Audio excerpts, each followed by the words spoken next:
Começa agora mais um programa com qualidade e credibilidade para fazer momentos especiais na sua vida, com música, informação, amenidades e muita descontração. Aumente o volume e fique ligado. A trilha sonora da sua vida apresenta agora mais um campeão de audiência. Programa Link. Para você ficar conectado com o que importa. Apresentação Jansen Leiros. Muito bem, minha gente, depois desta fala alongada, mas extremamente pertinente do nosso querido reverendo Armando Ribeiro, vamos começar aqui com o Lincoln Lira no Falando de Tudo. Bom dia, Lincoln. Cadê você? Estou por aqui. Muito bom dia. Nesse dia de sol, né, radiante, a gente teve alguns dias nublados. Saiu desse frio. Aí dá uma aquecida maneira. Fico feliz de revê-lo e feliz também junto aos ouvintes aí na transmissão. Eu perdi você, Lincoln. Deu uma picotada aí. Pode falar. Alegria de revê-lo, alegria de estar novamente aqui pela Bicuda e a gente poder bater um papo, falar de tudo, né? Falar de tudo. Vamos começar tricotando, porque a gente é amigo nosso, a gente pode tricotar à vontade. Já viu como o Armando tá falante? Rapaz, ele gosta, né? Ele é extensivo, né? Muito bacana. Mas o Armando é muito inteligente, ele tem e ele tem um arcabouço de história e de uma memória também, né? Um conhecimento e uma memória histórica que facilita muito a compreensão de alguns acontecimentos, né? Então, ele domina muito essa área geopolítica, esse conhecimento internacional. É muito interessante mesmo. E você concorda com ele quando ele diz que estamos já vivendo os prenúncios de uma terceira guerra? Você acredita mesmo que esse imbróglio lá da Ucrânia e da Rússia venha a desembocar numa terceira guerra mundial? Não, porque eu já ouvi essa notícia várias vezes. Então, eu acho que esse anúncio ele vai ser algo que vai... Algum fato mais importante, mais relevante, que afete-nos de uma forma muito, sem dúvida alguma, para que haja o início disso tudo. Se é o princípio das dores, isso já vem acontecendo desde alguns anos, não é de agora, entendeu? Se é o princípio das dores, aí eu posso falar que a pandemia foi o princípio das dores, aí eu posso dizer que, em vez de ser a Ucrânia, a Crimeia é o princípio das dores, entendeu? Tem sempre um princípio das dores. Agora, quando começam as dores, efetivamente, eu não sei se é agora e não acredito nessa perspectiva, não. É verdade, eu também acho isso. Ô Lincoln, se você puder depois, dá uma apagada aí nos sons do teu WhatsApp, que está saindo junto com a transmissão. Bom, seguindo aqui com o nosso bate-papo, eu acho que você, de certa forma, tem alguma razão. A gente que viveu durante tantos anos, né, tantas notícias, tantos avisos de guerra e tal, a crise no petróleo na década de 70 já foi um prenúncio de guerra, aconteceria guerra por causa do petróleo. Graças a Deus essa terceira guerra não aconteceu. Depois foi a Guerra do Golfo, na década de 80, e isso ficou aí perto de acontecer e tal, mas nada foi pior. Veio o desaquecimento dessa ideia completa com a perestroika, né, com a glasnost. Houve aí o esfacelamento da União Soviética e os ânimos se acalmaram um pouquinho, e depois a gente viu outras situações, ou seja, de certa forma, a gente está sempre imaginando que pode acontecer uma terceira guerra. Nesse aspecto, eu acho que você está coberto de razão. A minha única preocupação nesse momento é que se delineia de uma maneira um pouco diferente neste caso, porque eu tenho a sensação de que está afetando, e se esse afetamento continuar agudo e crescente, isso pode realmente desembocar numa guerra, que é afetar o comércio no mundo. A minha preocupação é nesse sentido. Se isso continuar afetando o comércio, né, a vida econômica do mundo, isso pode desembocar, sim, pelo seguinte: pela primeira vez, a crise não está tão localizada em termos de consequências. Entende? Essa é a minha preocupação. As consequências podem ser mais danosas. Ao mesmo tempo, eu vi tanto Rússia quanto Ucrânia sendo muito maduros a ponto de liberar os portos para a exportação de grãos e não deixar a pressão internacional sobre os produtos ucranianos apertar tanto Rússia quanto Ucrânia na questão dessa guerra. Então, ao mesmo tempo que pode haver um grande boom por conta dos afetos econômicos ser muito grande, ao mesmo tempo parece que eles estão mais maduros e deixando a guerra para ser desenvolvida e acontecer mesmo de forma local, sem afetar o mundo todo. Tá um troço meio que límbico aí nessa história, não? Eu acho que existem muitos fatores hoje que eles reequilibram a economia, entendeu? Então, ela por si só, ela vai se reequilibrando e vai aparecendo novos vetores que dominam essa questão capitalista. Então, por exemplo, esse tipo de crise pode antecipar, e a gente vê pelas propagandas, a uniformidade dos carros elétricos, entendeu? Essa crise pode fazer com que a indústria que dependa do combustível fóssil, do petróleo, ela seja... né? Exatamente, ela seja retraída e o vetor da energia elétrica seja ultramente investido, potencializado, e aí traz alívio economicamente. A economia, ela trabalha assim, nessa dinâmica. Ela vai mudar. Para mim, o relógio da Terceira Guerra, aí é uma posição filosófica espiritual, não é a Europa, a Rússia, não é. Quando eles começam a falar no sentido apologético, de colocar como uma sete cabeças, não sei o quê, eu nem gosto desses assuntos, mas eu acho que o relógio é Jerusalém. O relógio é Israel. A partir do momento que Israel tomar uma decisão ou acontecer algo catastrófico naquela região especificamente, aí eu passo a acreditar nesse relógio espiritual do final dos tempos. Enquanto isso não acontecer, para mim são desdobramentos de pressão econômica, porque para mim tem um pano de fundo de dominação do Putin, que já vem há algum tempo. Eu citei aqui, a Ucrânia, na verdade, é o segundo passo. O primeiro passo foi quando ele absorveu a Crimeia. Então, ele tá num passo de avanço em relação às perspectivas dele de poder e econômicas. Ele quer reeditar a União Soviética, na verdade. Exatamente. O tempo Só que, em vez de ser uma união, ser uma imposição. Uma imposição. E agora, assim, não creio que isso seja esse fator tão preponderante que mexa economicamente e no aspecto mundial da antecipação ou do tempo, do final dos tempos. Não acho, entendeu? Inclusive, se fosse isso, eu acho que o Ocidente ia ter uma intervenção maior sobre aquilo, né? Então, a OTAN não intervém, as coisas ficam meio em banho-maria. Esse banho-maria, para mim, ele significa que está tudo sob controle, entendeu? Pode ser. Na Segunda Guerra também houve um momento de claudicância do restante do mundo em relação ao que estava acontecendo na Europa, quando a Alemanha invadiu a Polônia e tal. Durante um período houve uma claudicância, ninguém partiu de imediato para cima da Alemanha, no sentido de haver efetivamente uma reação bélica, também achando que não passaria daquilo ali. Então, essa temperança, esse momento de que você falou aí de banho-maria, é normal acontecer, tá? Não é uma evidência que dê para a gente ficar descansado, porque já houve também em outras circunstâncias, em outras situações. Mas vamos aguardar os fatos, né? Vamos continuar aguardando os fatos e torcer para que não seja mesmo, né?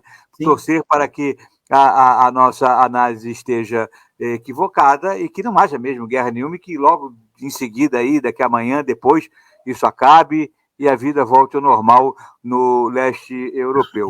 Agora, dando sequência ao nosso falando de tudo, já que a gente se mete a falar de tudo mesmo, a pergunta que não quer calar. Você assistiu ontem a entrevista do Bolsonaro na Rede Globo de televisão? Eu não assisti ao vivo, porque eu cheguei tarde do trabalho em casa, mas aí eu fui no YouTube E aí eu também não assisti ao vivo, não. Assisti ela na sequência, por completo. E achei muito interessante, quer dizer, dentro do que a gente está vivendo, é o retrato da polarização. Interessante, porque eu comecei aqui o programa, porque o que aconteceu?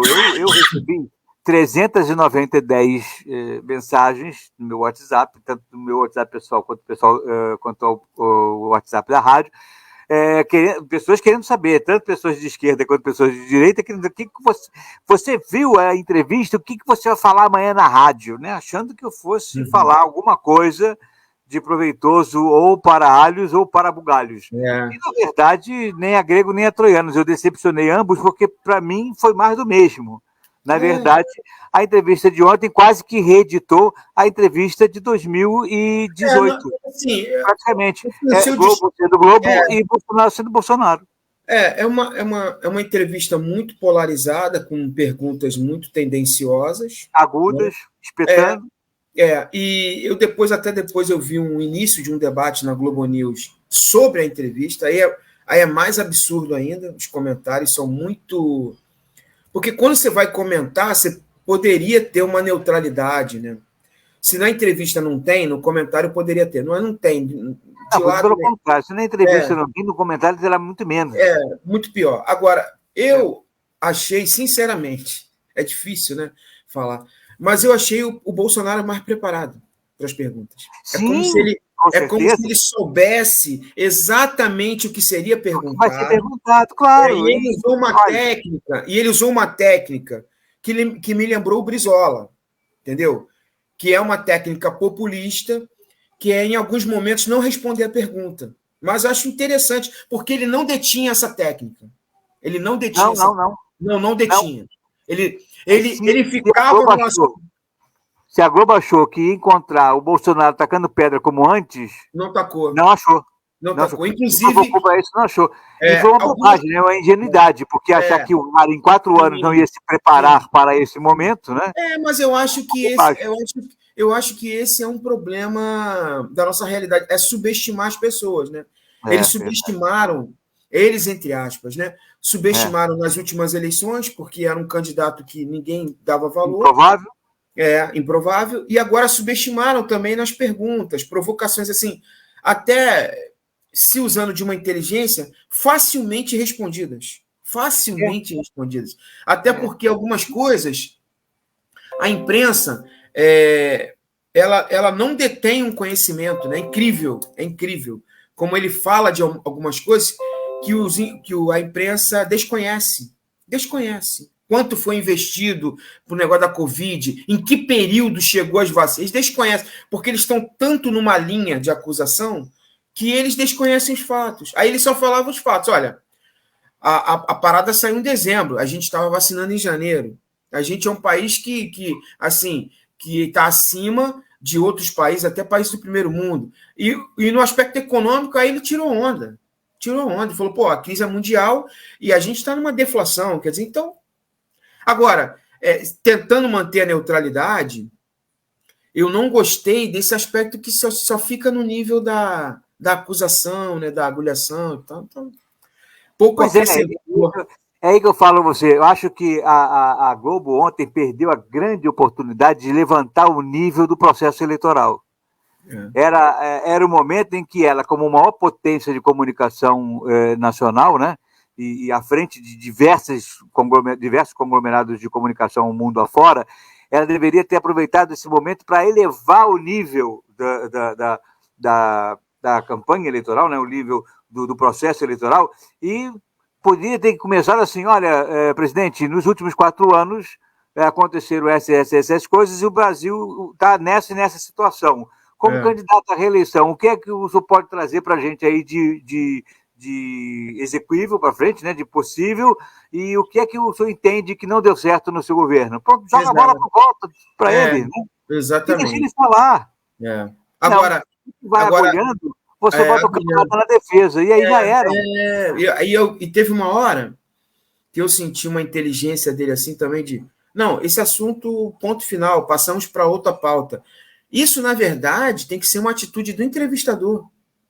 Mas estava tão tendencioso. E sobre isso, e sobre isso. Quem era o candidato ali, né?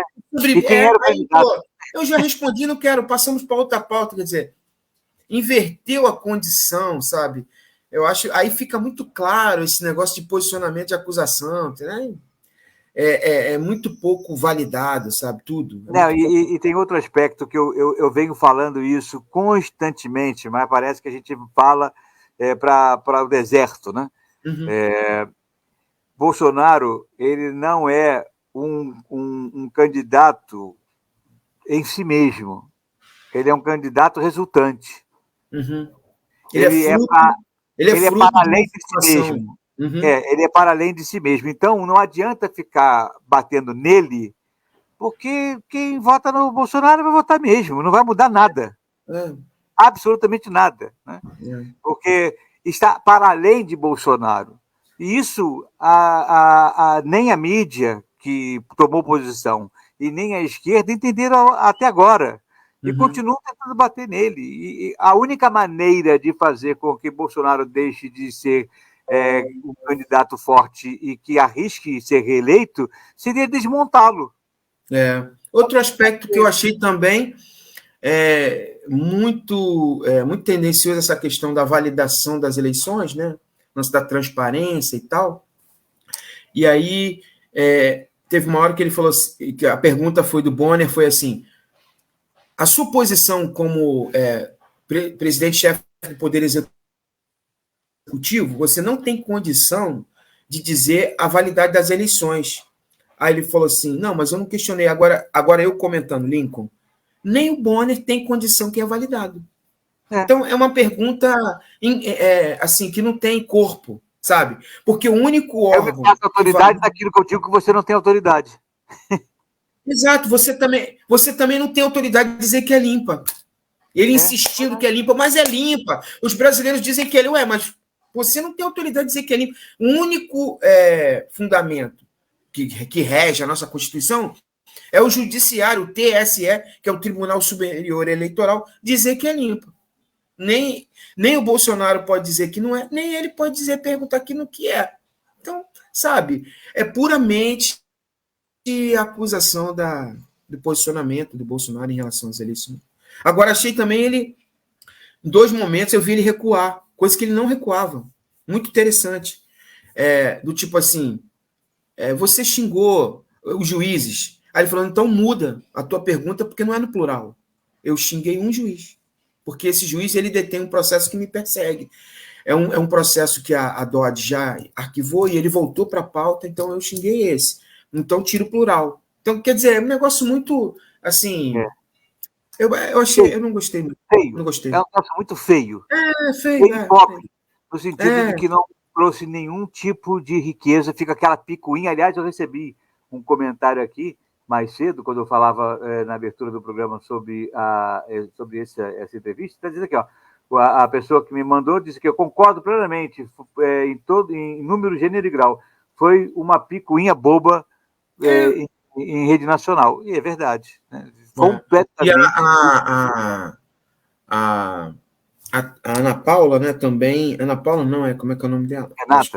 Renata Vasconcelos também, pegando assim uma coisa muito no nível pessoal, e aí ele mandando a técnica do Brizola. Ela pergunta uma coisa e ele responde outra. Porque, na verdade, ela ainda não engoliu até hoje ele ter dito que ela ganhava menos que o Bonner. E ela mantém ódio mortal sobre ele por causa disso. Não, na verdade, sem galhofa, eu vi mais do mesmo. Isso foi o que eu comecei falando, né? Globo foi Globo, como tem sido nos últimos anos, e Bolsonaro foi Bolsonaro. Nada mudou, não trouxemos nenhuma oportunidade. E ainda usei o seguinte exemplo. Você imagina se é aceitável isso? Você imagina, na quinta-feira está previsto ir o ex-presidente Lula. Você imagina o Lula sentando lá e o Bonner assim, o ex-presidente, o senhor foi preso, acusado disso, acusado daquilo, aquilo outro, não sei o quê. O que o senhor tem a dizer disso? Pelo amor de Deus, para com isso, o homem já foi libertado. Acabou, não tem sentido, né? O homem já foi libertado, a justiça já anulou o processo, ele foi liberado disso, então acabou, chega, não tem mais o que falar, agora é saber dele, bom, para frente agora, o que é que é possível ser feito? E vamos embora, continua o jogo. Senão a gente fica igual, e ainda usei esse exemplo também, a gente fica igual aquele torcedor que a Copa foi perdida, né, em 82, o cara está discutindo, não, mas acontece que o Paulo Rossi foi impedido. Já era, filho, foi em 82, o Paulo Rossi estava impedido, já tá bom, mas já ganhou, já saímos, perdemos. Os caras já levantaram o caneco, não tem como mudar. Não volta mais para bater o pênalti contra a França. Não deram, não. O pênalti, inclusive, contra a Itália, né? Que ele foi a roupa rasgada a camisa dele, pelo Roberto Tosi, se eu não me engano, dentro da área. Mas foi o pênalti, já era. Foi o Gentili. Já era. Não foi pênalti, ele não vai voltar mais. Ele já até operou o joelho agora, tá velho. Então, não adianta ficar nesse rame-rame, nessa picuinha boba que não trouxe nada novo para o processo. O que me entristece é isso. Só fez aumentar a polarização do processo eleitoral. Teve uma ouvinte nossa que colocou a reboque do que eu comentei mais cedo, que ela disse o seguinte: às vezes me dá a impressão de que esta guerra entre Bolsonaro e Globo não passa de uma cortina de fumaça para esconder, na verdade, alguma coisa por trás disso. Pode ser. Eu disse o seguinte, bom, pode até ser mesmo, né? Porque é tão patético, tão bestial esse tipo de posicionamento, que de repente é mais de uma cortina de fumaça que a gente não sabe, né? Vai saber o que acontece no submundo das relações entre os poderes, né? Tanto o poder executivo quanto o poder de comunicação. A gente não sabe exatamente como é que a coisa rola, né? Não tem a menor dúvida. Agora, vamos trocar de assunto, porque chega de política internacional, chega de política nacional. Eu quero perguntar a você o seguinte: como é que está para fazer compra? Já começou a sobrar dinheiro ou essa deflação aí está fraquinha e não fez a menor cosquinha na sua carteira? Olha, muito boa pergunta. Eu ontem estava conversando com uma amiga sobre isso. Cara, é só passar no posto de gasolina que você vê, né? Então, eu já sentindo nessa motivação de pegar o carro, que eu não estava nem querendo pegar o carro. Eu andava aqui, ia de ônibus, condução, dava um jeito, fazia um outro planejamento, coisa que ia fazer duas coisas, fazia uma só. Agora eu começo a botar R$100 no carro e o carro começa a rodar um pouquinho daquilo que ele rodava, porque antes estava impossível. Então, e como a gente tem uma malha rodoviária muito importante em todo o ciclo de distribuição do varejo, cara, eu acho que impacta geral.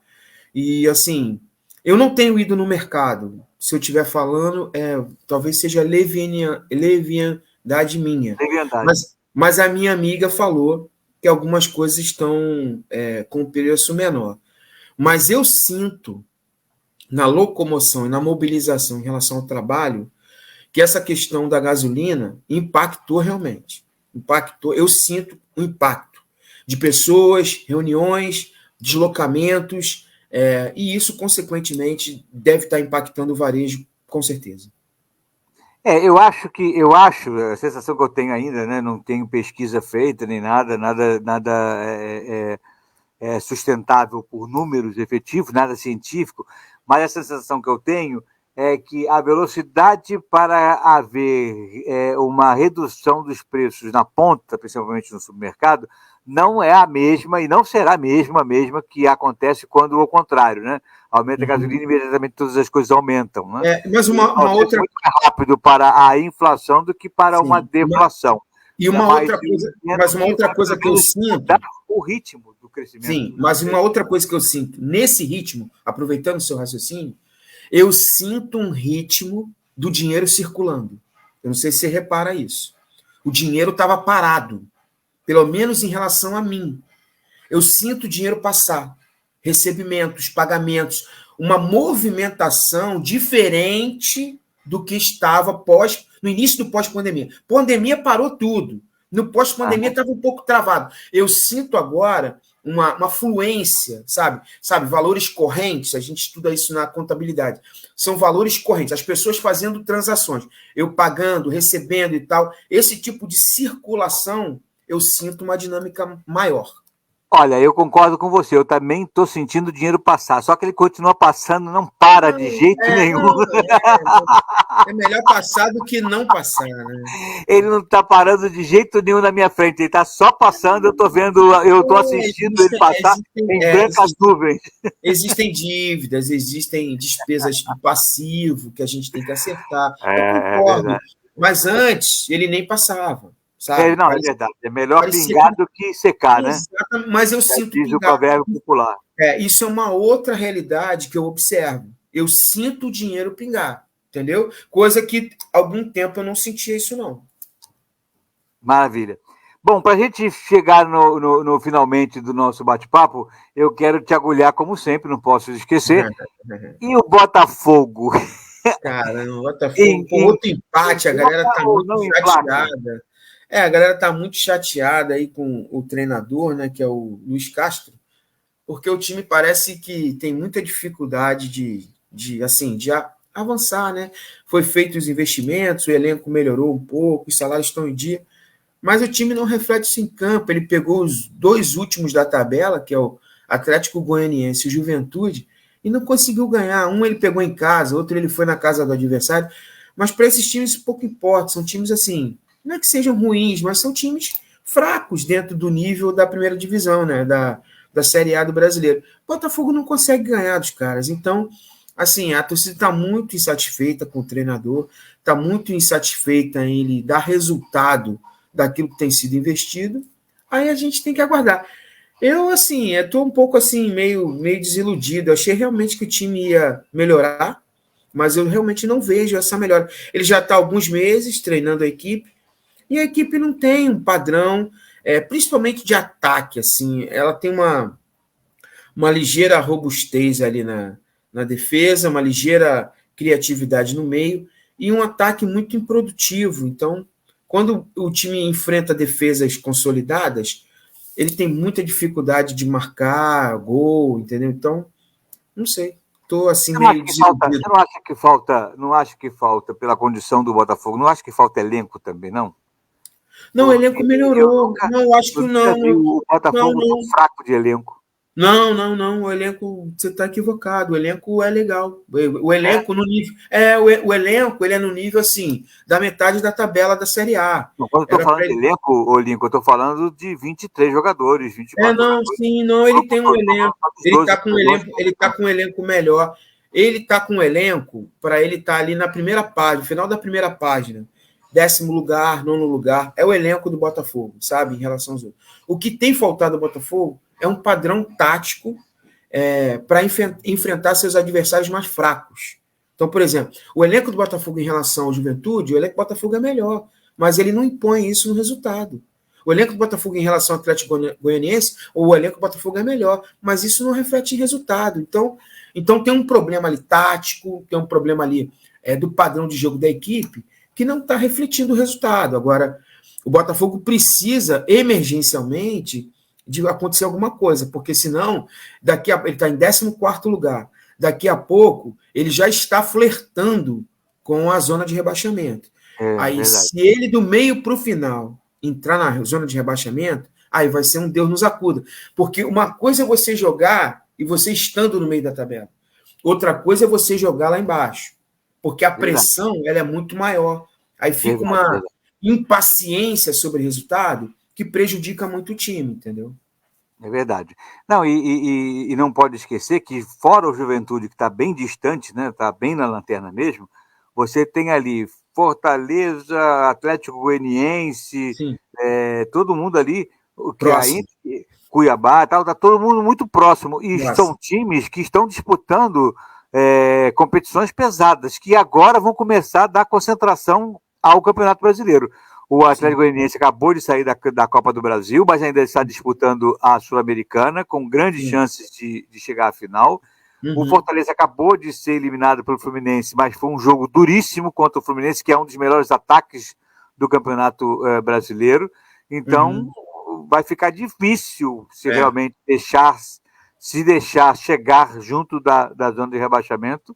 Vai enfrentar times que estão com vontade de subir na tabela e que vão empurrar alguém para baixo. O Fortaleza mesmo, ele já deu um sinal de ressurreição aí. Ele já saiu bem. Né? Ele era o último da tabela e ele agora já está lá em cima e assim, ritmo acelerado, né? Já ganhou muitos... O jogo do Corinthians no último são rodada. Vitórias que já deixaram ele lá indo para o meio da tabela. Então, é um fator de alerta, realmente. Um fator de alerta. Meu querido Lincoln Lira, muito obrigado mais uma vez pelo seu carinho e pela sua generosidade de sempre de compartilhar com a gente. Dá um beijinho na Michele e no Davizinho. Obrigado, um abraço em todos. Terça-feira que vem, Titio volta a perturbar aí a sua casa. E manda um grande abraço para todos. Terça-feira a gente volta com mais um Falando de Tudo. As pessoas às vezes me perguntam aqui, Lincoln, e se eu quiser falar com o Lincoln direto, como é que eu faço? Quais são as suas redes sociais? Passa para a turma. Lincoln Lira, @Lincoln Lira. Pode entrar, Instagram, Facebook, @Lincoln Lira. E pergunta lá, cadê o Lincoln? Cadê o Lincoln que aparece? Um grande abraço para você, querido. Forte abraço. Nós vamos para um rápido intervalo e já a gente volta com notícias e a sequência da nossa playlist musical. Vamos lá. Um abraço em todos. Abraço, querido.